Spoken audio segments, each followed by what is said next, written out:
ba? Soto Momoa.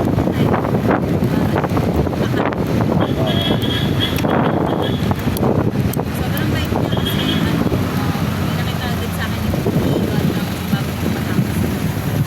Oo. Grabe naman yun.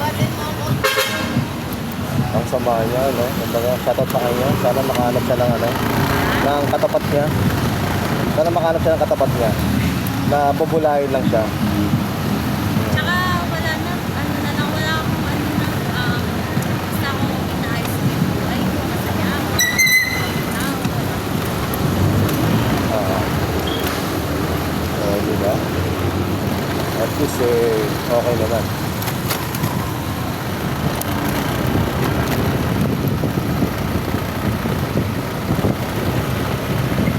Gusto mo ba tayo o papatayin ko na to? Ito kabisado yung ano eh.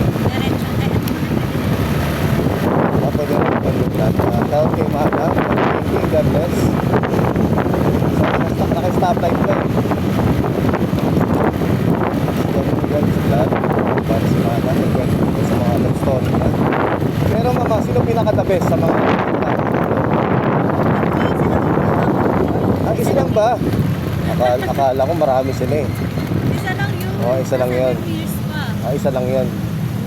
Kumbaga, wala na siya, siya lang. Kumbaga, kung darating man yung balang araw, ma'am, sino yung karapat-dapat na maging jowa niyo, ma'am? Yung crush ba o yung may darating? Siyempre, meron ganun senaryo, ma'am eh. Minsan lang, pagpipiliin ka ng panahon, halimbawa, dalawa, sumabay. Diba? Sumabay, yung crush mo, biglang dumating ng Pinas. And then, may dumating na maniligaw. Hindi natin alam kikilalanan natin ko. Oo, siyempre, ang hirap nun.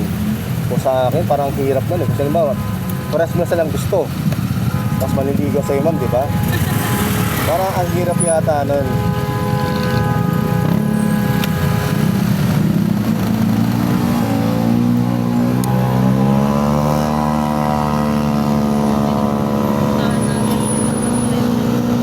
Ay, napupusina sa likod eh. Pumupusina na. Ay, panggaan yun, ma'am. Okay, at naglolo ko ng ating memory. Okay, discover legal mo sa vlog. Mga kausing tumakatulad. Pwede dito ako sa may ano. Thank you, ma'am. Salamat po.